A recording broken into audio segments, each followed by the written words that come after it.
It's hot, but folks, we have another fun show for you. This one's going to be bittersweet, but we're going to get to relive some stuff that we like. But I mean, again, it's just me. I can't do this by myself.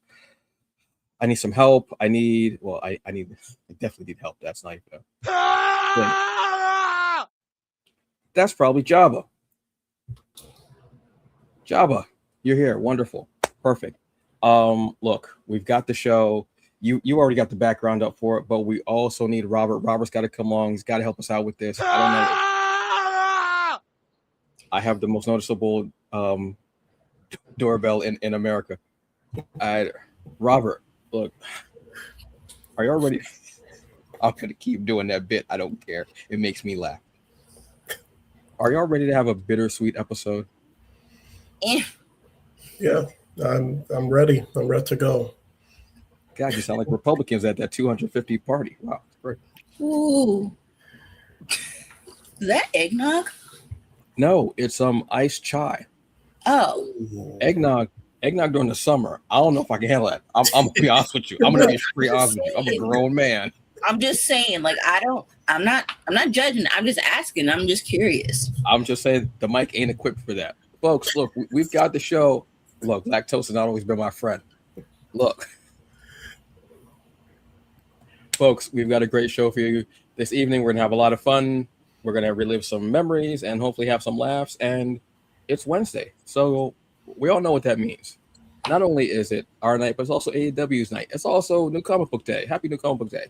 Happy X-Men 97 Season 2 Day also. Oh, yeah. It's a lot going on. My goodness.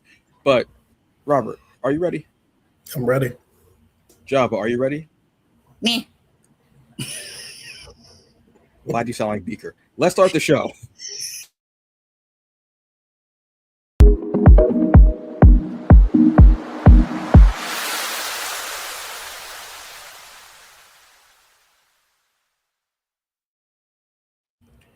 Hey folks, what's up? And welcome to another episode of our Summer of Geek series here at the Hungry Bleak channel. Thank you so very much for joining us. Let's start the introductions and let's get on with this episode. I am Antonio Palmares, aka the Hungry Bleak, the hungriest man in the room. Take that however you like. This is Jabba Chan, who is canceled. Not really, but just semi-canceled. No. I was about to knock all this over and run. I'm gonna be honest with you. I was like, no. And I am Robert Jeffrey II, aka Rob the Writer. Yay. I don't know why I do that. I have no idea why. So, Java, what was that, Java? I don't know what that was. The hands. I thought you were doing that thing from Saturday Night Live when she was like, and sometimes I smell my fingers and I put one of my hands off some of my fingers. Yes, thank you. Yes, superstar. Thank you. I couldn't remember her name. It's too hot.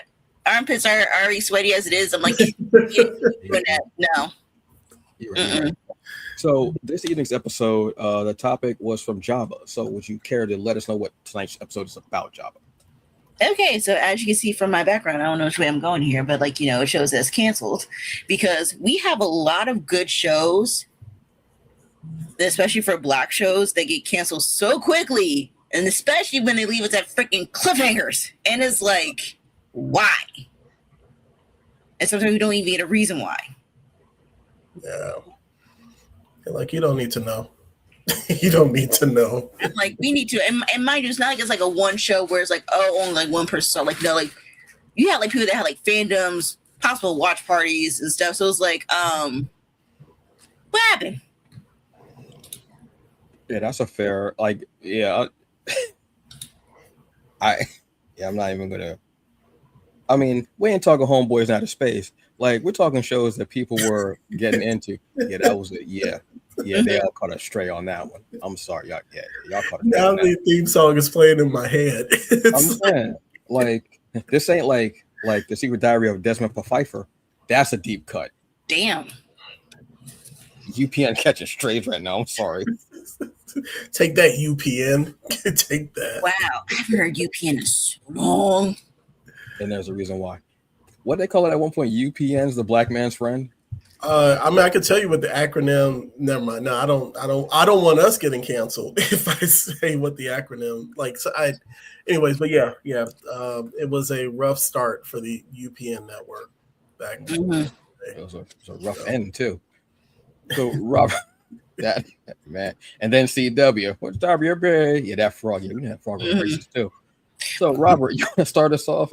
Everybody from the 90s and 2000s is getting strays right now. I don't care.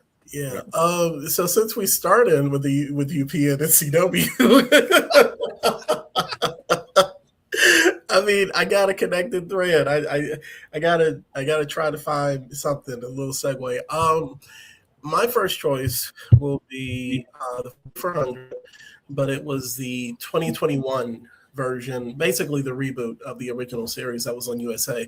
So the 4400 premiered in 2021 on the CW network, and basically it was log line, or the plot line: 4400 overlooked, undervalued, or otherwise marginalized people who vanished without a trace over the last 100 years are all returned in an instant, having not aged a day, with no memory of what happened to them. So I think I've said on the show before, I'm a huge fan of the original series that ran on USA back in the mid 2000s, early to mid 2000s. And when I heard that there was going to be a reboot for the series, I got hyped. I thought maybe it'll be a continuation of the original series, because the original series was actually canceled without a resolution.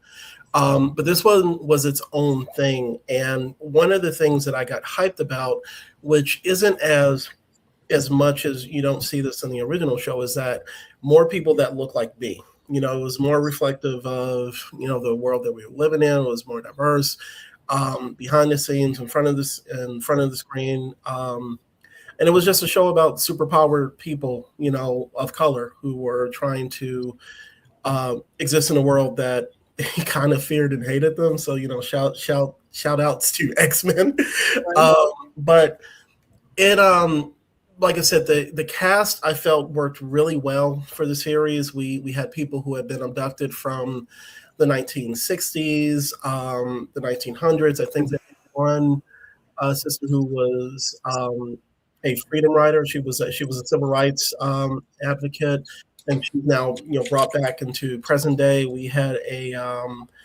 I think a trans brother who was able to live a little bit more freely than he had been living back in Harlem at the height of the Harlem Renaissance. And we even had a brother who was like from a line of big church, mega church, preachers, like a preacher family. So all that mixed in with social and cultural commentary at the height of the a certain administration, and we're focusing on what it would be like to exist in that world with abilities, and following some of the same storylines, but not too many of the original series. I enjoyed it for being a great sci-fi series, and I wish that it had gotten another season to just grow. And the sad thing was, I think it was a part of the transition of the CW, all the scripted series just being canceled. And it was just kind of a part of that kind of chopping block, in addition to, I think the ratings weren't as high as they wanted them to be. But I think if it got in the second season, it would have had a chance to grow. And, but yeah, I enjoyed it. But yeah, definitely check it out. I think it's on, you can rent it, you could stream it, buy the DVD. But yeah, that's my first choice. I think it's, I want to say that might be on Tubi as well as the original series, I think. Okay, I'll have to look for it. I'm rewatching the original one right now. Yeah, because it's random. Whenever in doubt, just go look at Tubi first, and then look at like paid servers. Honestly, Tubi and Pluto TV. Yeah, they just random stuff. Yeah, that was one that I never got a chance to get into, because at a certain point I kind of left CW alone. So I was like, I got to step away from y'all, because I don't know what y'all doing. But yeah, that was one that, and to be a legacy series too. Yeah, to be chopped, but like you were saying, it was at the end of the CW's scripted series. Even though they keep trying to bring back scripted TV, and they kill everything after like one season on there now. So except NXT. yeah. What about you, Jabba? What have you got? So I'm actually going to switch out one of mine. I was going to use Black Cake, but since we already talked about that in the last episode, I'm gonna put in Star. If you guys don't remember Star from our beloved favorite channel, Fox, when it was good. But no, Star was definitely a good show, even though it was kind of like in the same universe as Empire. For anybody that has watched Empire before, they were in the same universe. I liked it, and I will say I did like this how they did it with Empire. Is that like every new song? I guess it's kind of like a thing because the Glee did it too. Like every episode, like they would release like this song that was being played for that episode, which I like because some of those songs like on Star, I would have on repeat. Like I have like a whole place like my personal favorites from Star, from like originals to like covers. But also it got to introduce me to a new character that I didn't recognize. Like I didn't know who Luke James was until watching Star. As an actor, I know. As you would say, the plot thickens. The plot thickens. But for anybody that hasn't watched Star, pretty much it's about these group of girls. Two of them are sisters. They find refuge down in Atlanta, of course, because that's where everything's at. Robert took credit for it. He was like, damn right. Am I wrong? And they look up where they come across because they both had like, singing experience and they want to become like, a girl group. And they find this other girl to join the group who comes from like, riches and royalties. Obviously, there's a whole bunch of dramas going in between, some from the girls, some from like outside, like their own experiences. And the way they ended it off, somebody gets shot, house burns down, and then baby goes missing. And then it's like, all right, well, what happens now? Whoa. Damn. God. Hold on. Wait, Jesus. God damn. That's like three cliffhangers by themselves. That's why fans are pissed, because we only have we have 3 seasons and it's 40 episodes, but there have been rumors of them coming back to do like a special because I follow a few of the actors from the show. So Jude Morissette, who played as Star, the main character, she was the she was a white girl with the blonde hair that everybody made fun of, but she didn't take no ish from nobody. Like she was hood enough. She was doing behind the scenes stuff with Star, and like I said, we haven't seen that because the last time it aired was back in 2019. So it's been a minute. Yeah, and like if they come back with like another special just to close off everything, I'd be fine. And I don't know who they're gonna bring back because like some of the titles that you might know, we had Queen Latifah, we had Quincy Brown, we had Brandy, we had Amaya Scott, we had Benjamin Brandt, we had Quincy Brown, if I didn't already say that already, Ryan Destiny, who has been doing other movies as well. Who else? We have Lance Gross, just to name off a few people. So they had a pretty good cast. Yeah, I remember. I didn't realize it. Oh, I'm sorry. Like I didn't realize it ran for 3 seasons though. Mm-hmm. Wow, 48 episodes. Damn. And there was even a cross episode for that and Empire. Yeah, I think Empire came over because I think Empire was just about done. So, they were coming over just like to give like an extra little bit of sparkle for whatever they had left from the show on the Star. Yeah. I remember because we watched the first season of Empire and watched the first episode of the second season and tapped out. But we watched I remember watching a couple of episodes of Star and I enjoyed it. It's been a while since we've had like music focused shows, at least on network TV. So that's that was kind of a special time on Fox, where they were focusing on at least the rap industry and R&B, at least the whole behind the scenes thing. So that's true. And yeah, I tapped out of Empire. Can't remember which season I tapped out of because at a certain point I was like, yeah, man, I gotta go. I can't. My time is up. I gotta bounce. And then when I saw Star was on, I was like, oh, okay. Then I saw it was Queen Latifah. I was like, oh, Queen Latifah is gonna be on every week. Bet.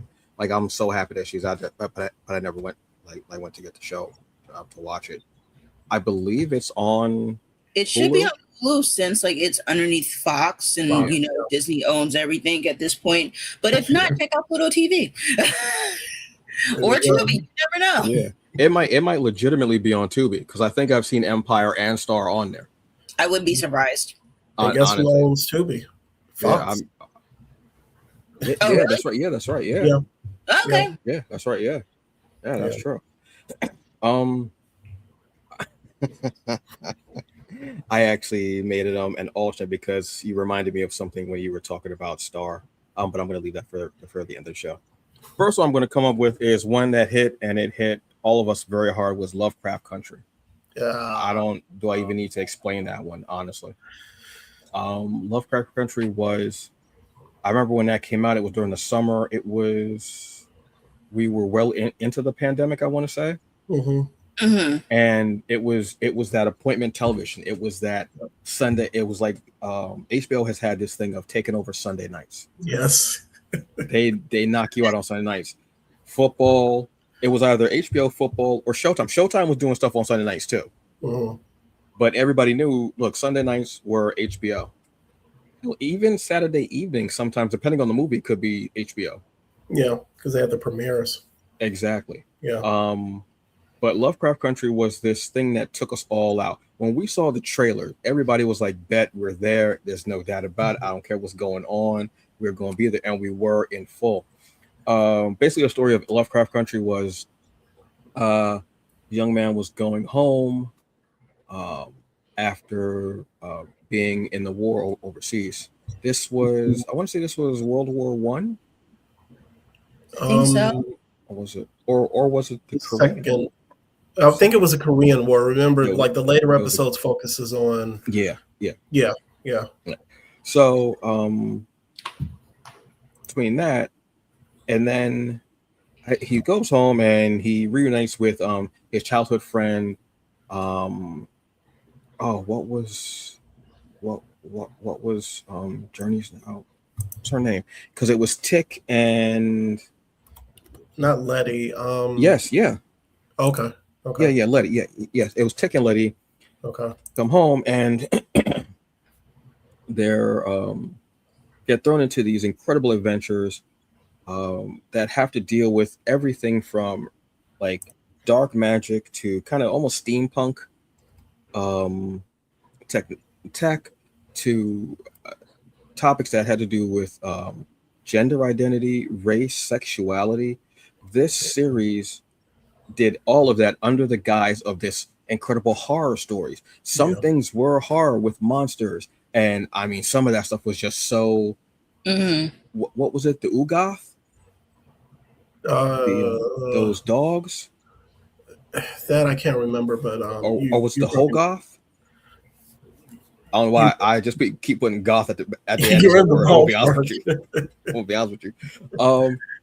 Between that and then there was so much there. Like I said, some of it was actually monsters and the dark sorcery, and then some of it was just having one of the best low-speed car chases I've ever seen in my life. That was so tension-filled. And I've seen things like the French Connection, Bullet, that were known for their car chases.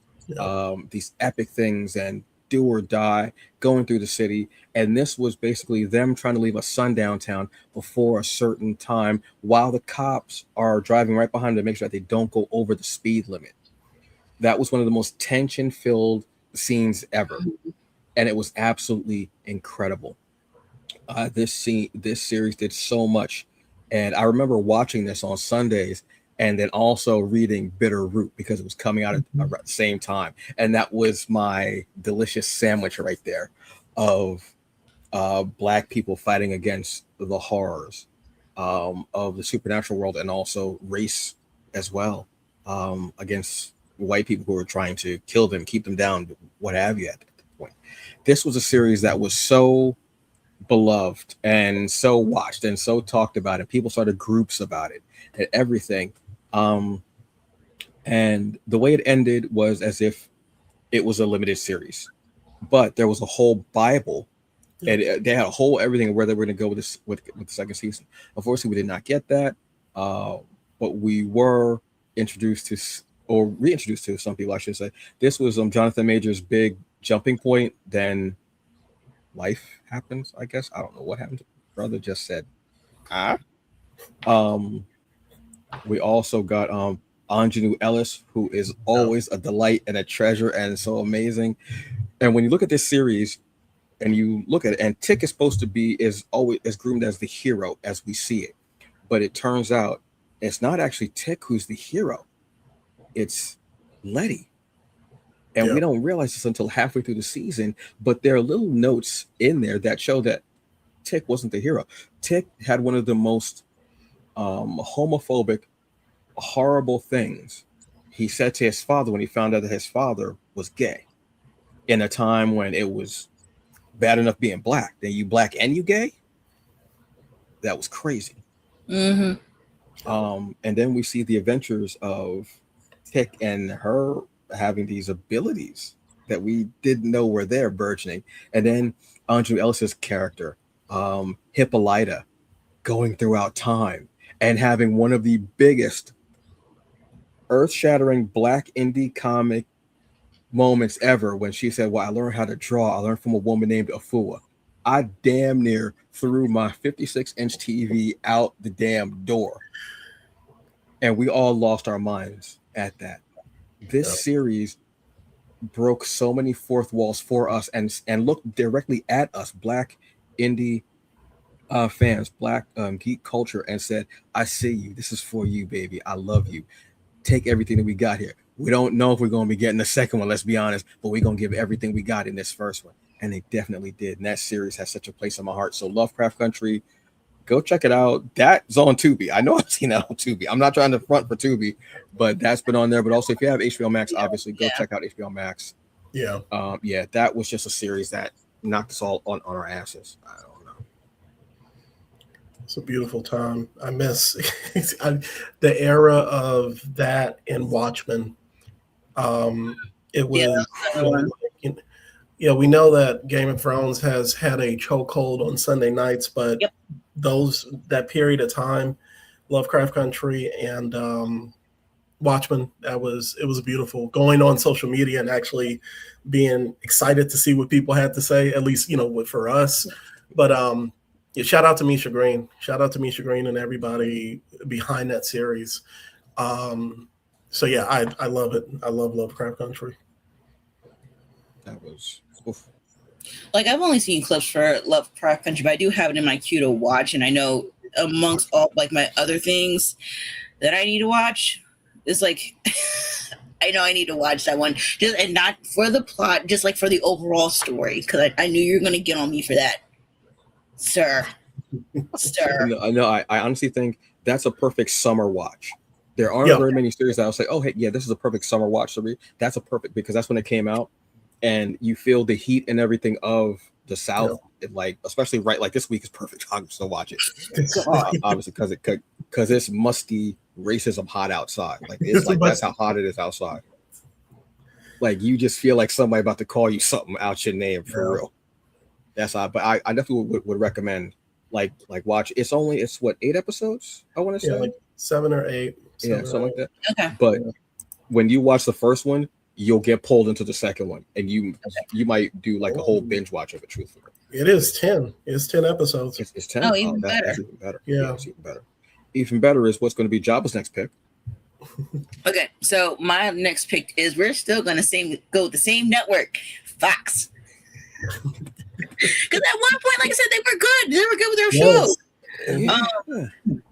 I don't know if you guys have even heard about this one. It's called Our Kind of People.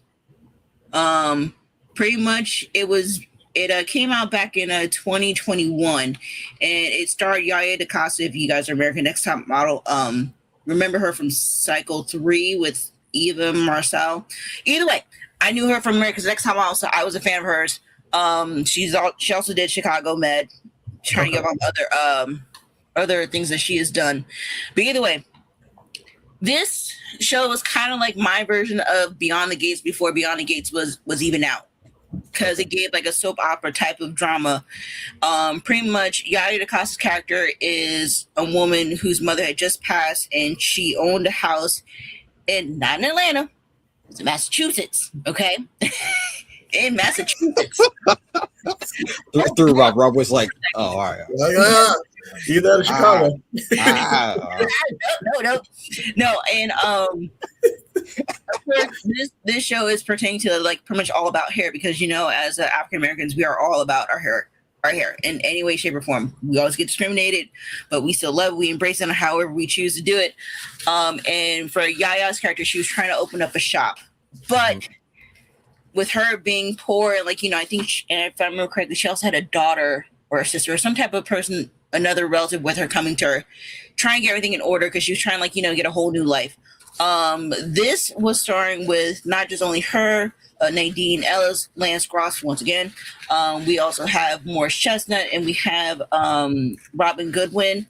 Not Robin, sorry, Raven Goodwin. And let's see who else was on here.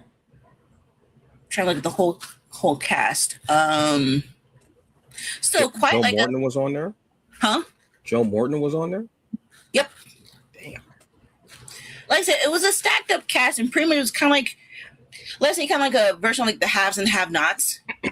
Because one side you see the one side black excellence, and then you see the other ones of struggling, and then of course it's always family secrets, woo, and of course at the end somebody gets shot, we don't know who it is, and then they leave it at that, and it's like, girl, it's like, come on, I'm like, I cannot take it, but I would say it's a good show to watch. It's on, like I said, it was on Fox. I don't know if it's on Fox. Probably, maybe if you look on Hulu, I guess. And it's only 12 episodes because unfortunately they cut this one really quick. I'm trying to think. Like they aired it back in January, and then no, they aired it in September, and then they ended it the first month of January. I'm like, of the next year, yeah. I'm like, and mind you, it had good reviews. Like over 1 million people were watching it every night. And mind you, it was topping with The Resident when it was coming out. Wow. Oh wow. Yeah. Damn. That interests me because again, you saying Beyond the Gates, which I'm obviously a fan of, but that soap opera thing, I actually kind of want to research and see where I can find that. Like I said, I'll check Hulu tonight, and again, we're not trying to front for Fox or Tubi. I swear. But if you're looking for something, your best bet is to go Tubi because it'll just be random. Yeah. And they'll have you watch stuff you never like. I was watching Hunter the other night. Why? From the 80s? Dude, I'm not lying. I feel like doing one of those riff tracks of that show because I'm like, this is some wild ish right here. It's crazy. It's been a minute since I've seen it. Yeah. It's been a long time since somebody saw Fred Dryer. No, but that series sounds really good, and I love the cast of it as well. It's and to only have 12 episodes too, but I'll watch the hell out of it. I don't care. I'll be honest with you. Yeah, because like I said, I feel like that was one of my shows that me and my mom would actually watch. By saying "Did you watch the show yet?" I was like, "All right, I won't say nothing. I'll shut up. Tell me to watch, and then we can talk about it." Oh my god! But that's what I love. I love a series like that. What do you got, Robert? So I guess for me, gonna take it to the animated realm. I have chosen Invincible Fight Girl. So Invincible Fight Girl is it was a show that was on Cartoon Network, and then it premieres the next day on HBO Max. So those are the only two places where you'd be able to find it. But I call it the brainchild of Justin Gordon Montgomery, and it is about Andy, a young girl who dreams of becoming the greatest professional wrestler of all time. So I have friends around me, including Antonio, who are big into wrestling. Like me, I guess you'd call me a casual. I go to the pay-per-views at one of my best friend's house, Abiba, shout out to him. I watch it, follow it on social media. But I have people who I know are really, really into wrestling. So they're usually, if anything pops up that's within that realm, I try to suggest this. Suggest those things. And this was a show that I was riding hard for because it has an anime influence with the comedy, the storytelling, the action. But when you get down to the actual matches, the theatrics of professional wrestling, the move sets, the lore, the history, the fighting, it all comes together in this like colorful, fantastical, over the top animated series. Mm-hmm. And at the forefront of this is a young black girl with an afro. Like I who just wants to be the greatest professional wrestler of all time. And you see so many influences in this series that it just it's this weird hodge. It's not a weird. It's a awesome hodgepodge of just all these loves that I think Justin had. So, but definitely, if you're a wrestling fan, this is something to add into the mix of watching AEW, TNA, WWE, whatever other wrestling you watch. I highly recommend this. The show ended in I think it ran for I don't have the episode count up here, but ran for 10 episodes in 2024. And unfortunately, we have yet to hear anything 2 years later about the show being renewed. So, like, officially, it hasn't been canceled, but it's like in this weird, nebulous state where they just haven't said anything. And one of the other things is that a few years ago, if anybody follows like the comic book news and like entertainment industry, um, Warner Brothers was going through this weird Time Warner was going through this weird thing where they were just canceling like animated shows left and right, shelving whole movies like the Batgirl movie, and then one of another animated show which had its run, but Craig of the Creek was like another kind of victim of this era. So unfortunately, we don't have news about this possibly coming back, but there's still a little bit of hope. So I still wanted to include it on the list because there's a chance that, 2 years later, if we ain't heard nothing, it's possibly canceled. And I follow this brother even on LinkedIn, like the creator, just to see if he says anything. And I haven't seen any updates like either yay or nay, but if you get a chance, go check out the series. It's on HBO Max, wherever else you can stream Cartoon Network. And shout out to Cartoon Network because they are constantly taking chances on new and fresh ideas. And shout out to the Ianu team. But yeah, Invincible Fight Girl was a show that I wish we had more of, just some like crazy action-y stuff with Black people at the center. I enjoyed it a lot. I love the series. I love the series. Yeah, I mean, as a wrestler, like you said, as a wrestling fan, this was just right up my alley. Yeah. I had the most fun with this, especially because I think AEW was still kind of fresh and new. Yeah. In a way. So this partnered perfect with it. You had storylines. You had this young girl training to be this great professional wrestler. She was supposed to be an accountant. That's what her family was, because there were two classes on this planet. You were either an accountant or you were a professional wrestler. Those were the two like sides of the world, which I forgot about. Like now that I'm thinking about it, I'm like, well, that's in our hometown, remember? Yeah. Yes. In her hometown. Yeah. And she was supposed to be, and she snapped in the office one day. And before I forget, and what they would do is when you would have the wrestling league would shoot if you called for a match, they would shoot the wrestling ring from a satellite from space, and then it would just blow up the area, and then you would just jump in the ring, and fight. But yeah, it was crazy.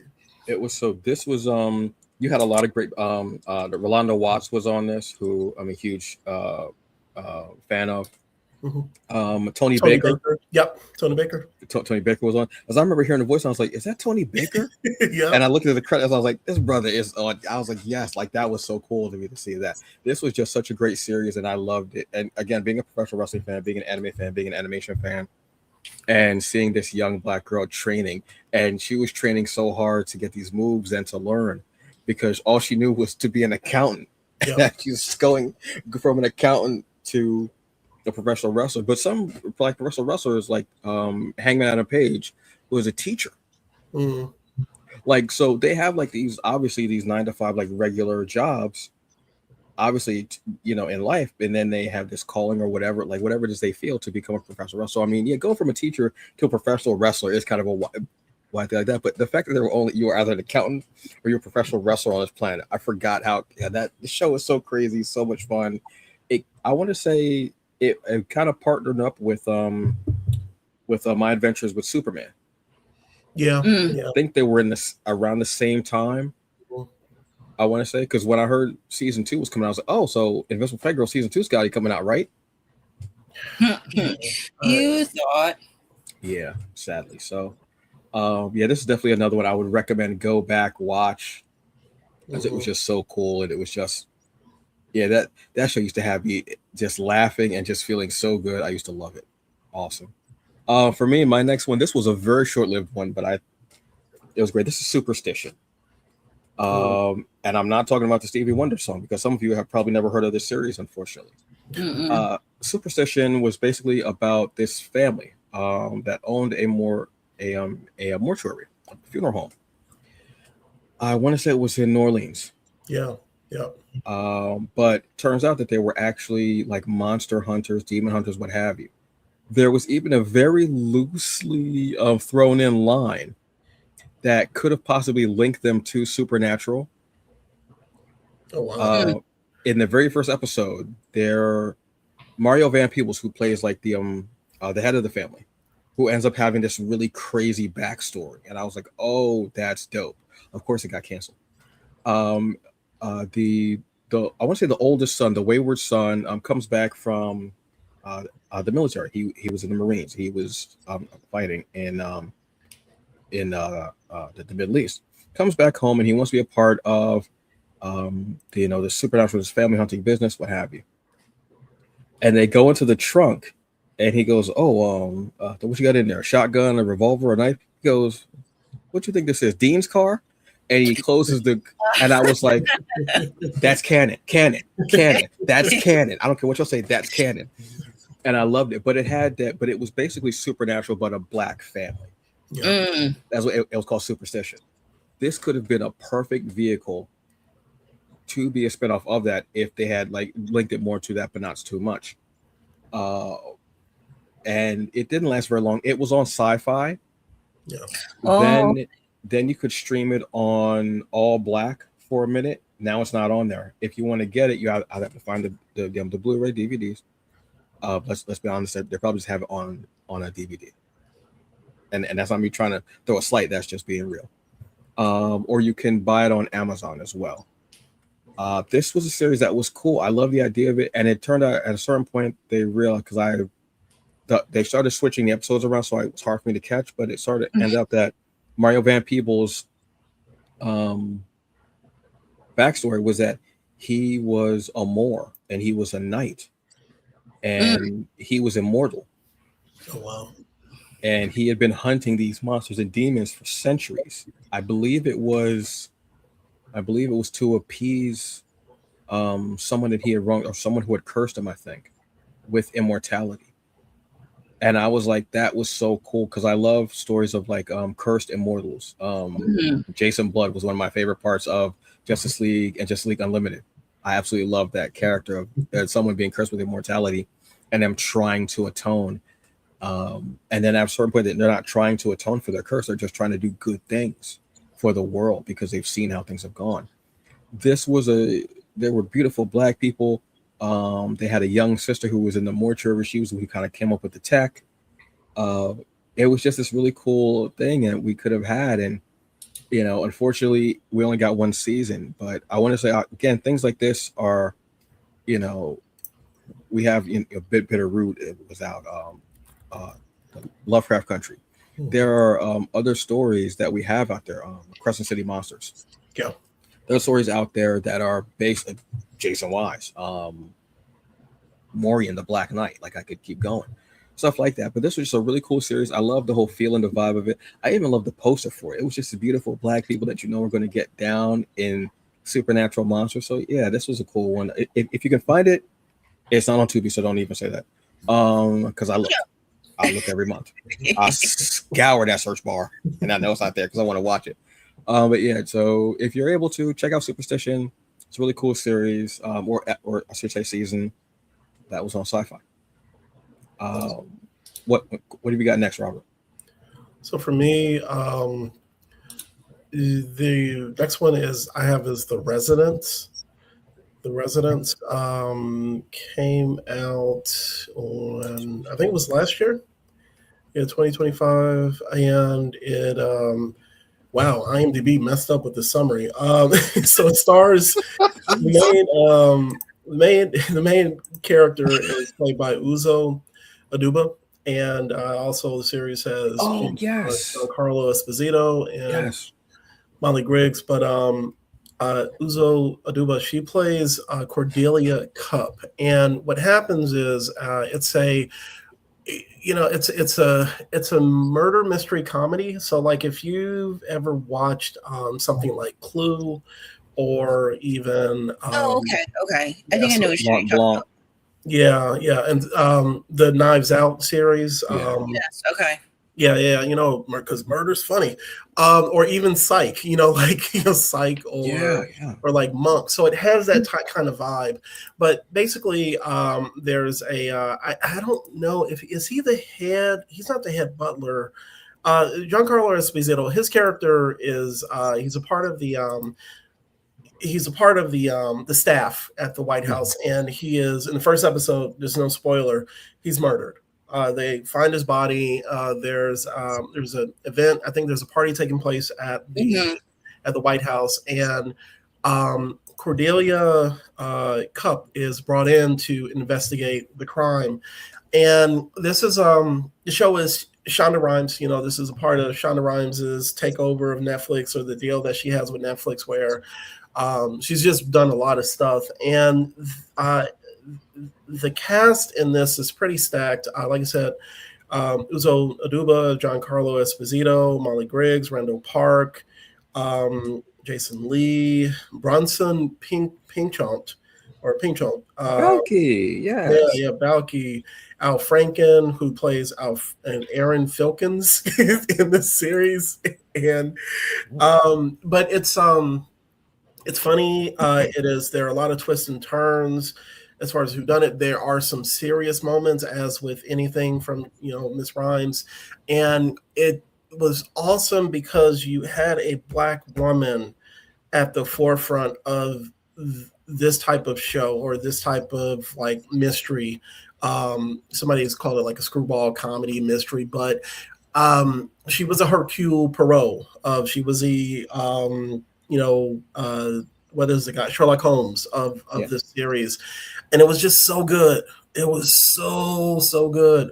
And the plan was to have her go and investigate different crimes, because apparently she had this like renowned reputation across the world of solving the unsolvable crimes. And she was a bird watcher. So I highly recommend going to check out the series. I think it runs for like 8 to 10 episodes. Unfortunately, because Netflix be Netflixing, they canceled it. And for me, I'm just like, what's the budget of a show like this as compared to something like, which is like huge, which has a bigger budget? I think that you could get at least 2 or 3 seasons out of this, and at least have people feeling like the story has been told. So it's unfortunate. Unfortunately, it was canceled. I think we could have had many more of Miss Cup's adventures. But yeah, I recommend checking this out if you're a fan of some of the other series and movies that we were just kind of mentioning, which are kind of have the same vibe. But yeah, another another one from Miss Rhymes, from Shonda Rhimes. I think this one, I would have rather had it been a limited series or a movie, and then made a series of movies.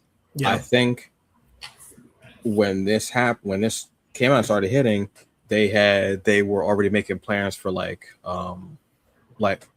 more Knives Out stuff. Yeah.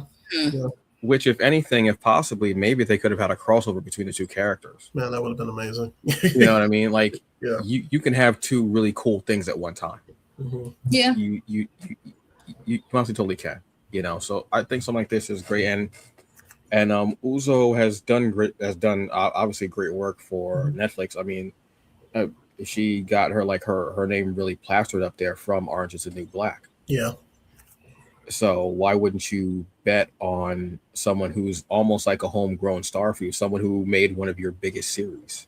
Why wouldn't you go with that? You know what I mean? So that sucks as well. What's another one that you got, Joppa? So another one I have is called Found. It was on NBC, and this one, it kind of reminds me along the lines of Law and Order, but just not in regards to like the sexual assaults and stuff like that. It's like when people go missing. But my main reason why I wanted to watch it was because of the actor. No, I'm not talking about Zach from Saved by the Bell. I'm actually talking about Shanola Hampton, who was from Shameless. Because like I said, when I saw her, I was like, oh, she's in something new. I want to watch it. And then when I realized that, when I saw what's his name, Mark Paul, was it Gousler? I'm like, you look familiar, and I'm like, oh, you're Zach, okay? Because you know what? He has a full beard. Didn't recognize the man. Zach Morris is trash. But pretty much, Chanel's character is kind of like not a vigilante, but like she helps find people that go missing, wherever the case may be, where like somebody was missing for like a week, or somebody might miss for like a month, and like she has a whole team. She has like one person that can check computers, another person that she kind of like works with the police, who I also didn't realize was also a voice and actor model for Until Dawn. And I'm like, oh. And I didn't realize that was also the witness in Destiny. So I'm like, oh, okay. But yeah, this show is good because every episode something happens that's different, but it still has a main story. And also Mark Paul's character, he's technically held hostage the entire time, most of the time, because of his tendencies of being a weird creep pervert type of thing, and he kind of helps the character, and he kind of helps out his kidnappee to help find other people that were kidnapped. But it was a good run. Unfortunately, they say that they concluded the series, but they just pretty much canceled it, and they left a few things opened, and I'm like, you could have gotten another season, because they had two seasons, both giving out like 35 episodes, which is like, it's a nice run, but I'm like, I can't like yeah, I think season one had 13, and then season 2 had 22 episodes. Damn. Okay. Wow. Yeah. So I mean, like, it's a good series to watch if like you like the whole Law and Order-ish, like trying to find people scenario, and like obviously other dramas involved too, and also those people that have like issues with like because I think one of the characters who helps like rig the system, he was kidnapped at one point and he never leaves the house, so he has like that PTSD of like ever leaving his home again, because he has this whole thing part, like he door dashes his food where he doesn't leave his house, period, until a certain extent. So you see like how that affects people, like once either they're like returned, or if they go missing for a long time, how do they like readapt back into real world society. But no, it's a really good show. It was on, I was watching it through Peacock because it was on NBC, but since they have like that thing where like you watch like the next day after from NBC, so you can still watch it on Peacock. I'm pretty sure, I think you can also watch it on Netflix as well. Yeah, that's on Netflix. So I think it came out a couple of months ago on Netflix. Oh, okay. Yeah. So yeah, so if you're interested in that, like it's a good series to watch. So say like give it a try. Yeah, this was one that was cool. I love the fact of this Black woman having a firm where the whole thing is to find the missing children or the missing people that no one else is looking for, which was really hitting a point in our society because we are not looked for. Unless Yep. we make a big enough mistake, we're not looked for. But they'll send the Mhm. FBI, and they made a point of saying that too. They're like, this girl has been missing for X amount of time, and nobody's been looking for her. Meanwhile, this blonde white girl's been missing for like a day or so, and you've got the press is here, Yep. the police force is all over. So they made a great point of doing that, and how they showed the trauma in Mhm. each character because they Mhm. each went through something as far as like being missing or being taken or held hostage was incredible. From the mother going to the bus station every night, To look for her waiting son. for her son. Yeah. And that was also interesting, finding out that whole backstory. It's Wild. I haven't finished the second season. Okay, so when you So watch it, you'd be like, oh damn, oh damn. It was just such a great story, a series, I should say. Like I said, I'm in the middle of the second season because I Okay. started watching the second season, and then they were like, "Come on, man, come on, baby." I said, "That's fine." So, since we're talking about Mark Paul Gosselaar, I'm going to talk about a show called The Passage. Man, Bruh, another Fox show, right? another Fox. God, Fox at a point was doing some cool stuff. Then they said, they were taking chances on genre television, Yeah. and unlike other nations, other channels. But yeah, I didn't want to. Yeah. That was all. That was all. Yeah. So basically, this was the story of this young girl who has she's been targeted by this government agency, this like shadowy government agency, because she may be the cure for this virus that may cause this total destruction of society on a global level. And an agent has been sent after to get her. Instead, he decides to protect her, and that's the part of Mark Paul Gosling.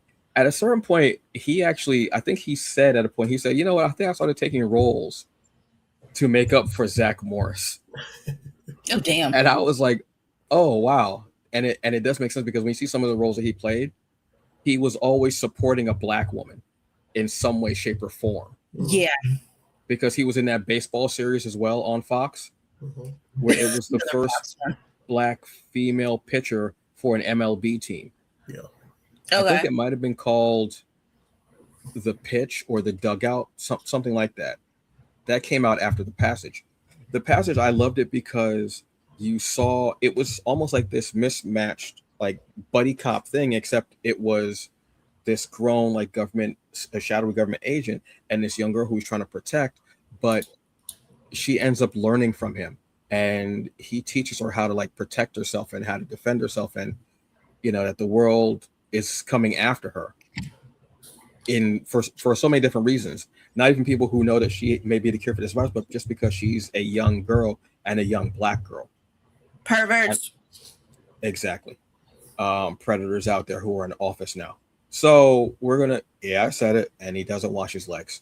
So I love this series because of that, and it was so cool. And I ran back each and every week to watch it, and it was based on a book. It may have been a series of books. Mm-hmm.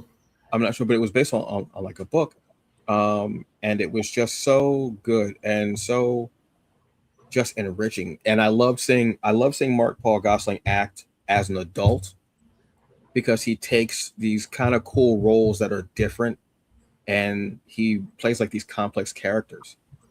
This also got me into watching The Girl with All the Gifts, which was a movie about a young girl who may be able to stop the zombie apocalypse by being able to control the zombies herself. Yeah, that's a really cool one.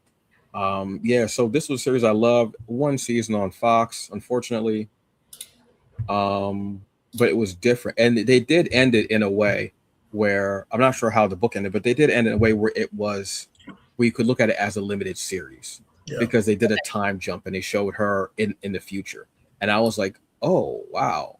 And then I realized that the show was canceled. Unfortunately, that we weren't getting more of it or seeing how that came about. But yeah, this was one that I definitely enjoyed. The Passage, that's a deep cut, but it was a good series and I really enjoyed it. We've only got a couple of minutes left, so real quick, let's give our last two choices. Just I give the name of them, which is fine. Robert, go ahead. So for me, last two were Raising Dion, which you can find on Netflix, and Cannon Busters, which you can also find on Netflix.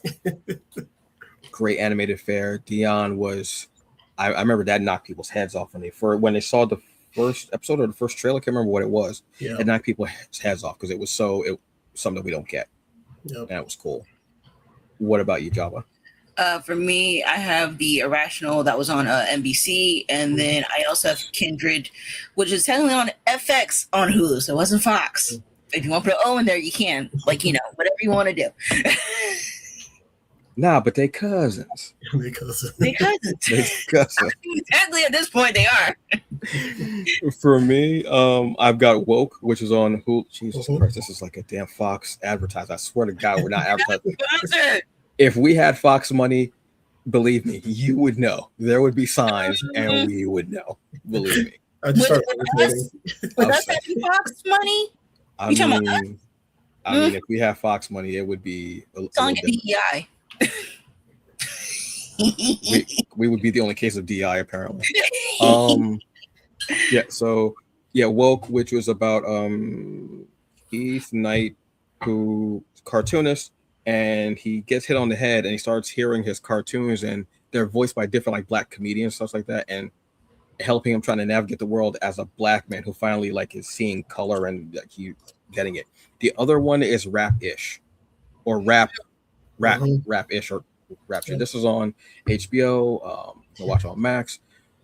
Two girls trying to start a rap career. One of them is like kind of socially conscious. She wants to really do something. She wants to be a voice. The other girl is, a little more out there, a little more just look kind of more influence-y type, I want to say.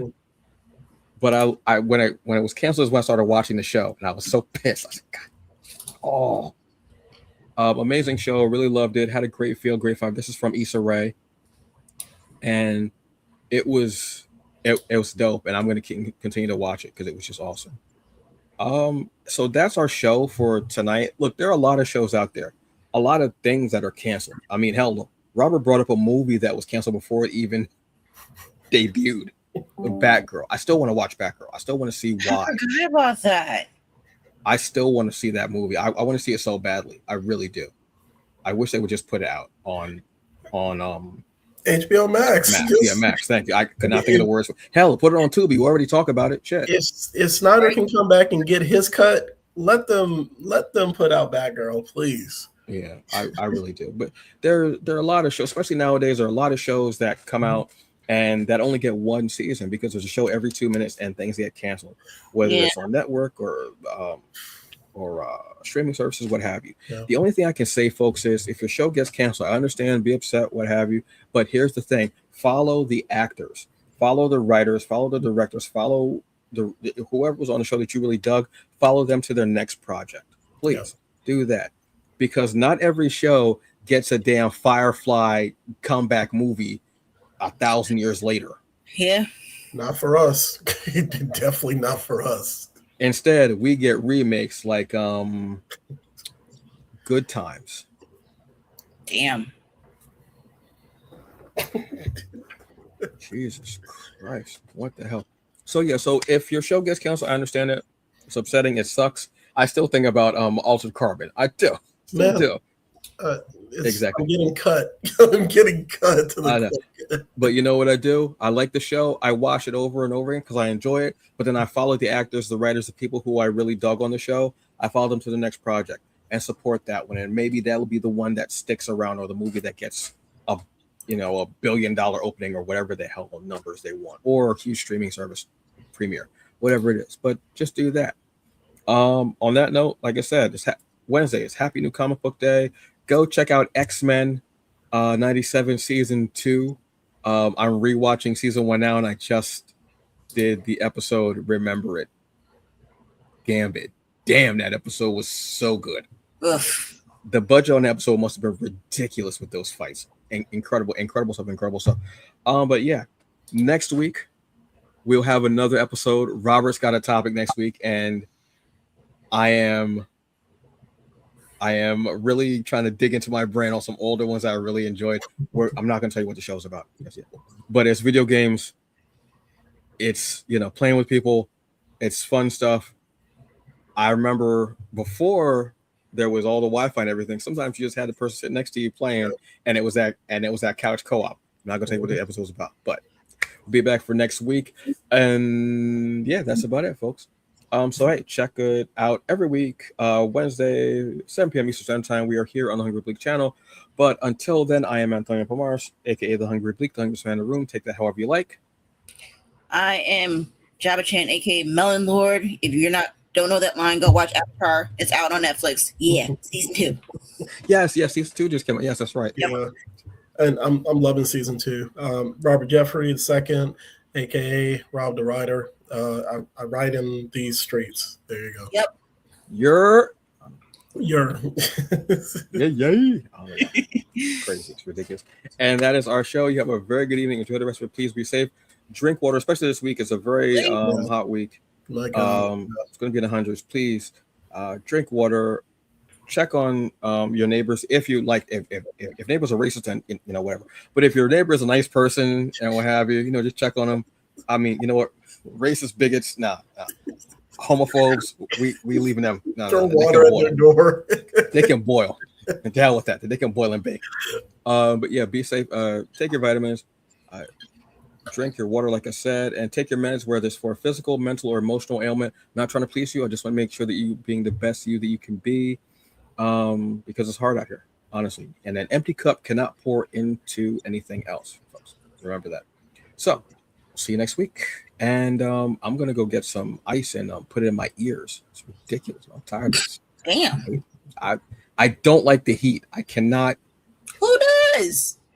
I would much rather have it be winter time. I prefer that. I would rather shovel than sweat the minute I get out the shower. That's disgusting. But I still wash my legs. Have a good evening, folks. We'll see y'all later. Bye. Every episode. I don't care. Every episode I'm going to bring it up. Wash your legs.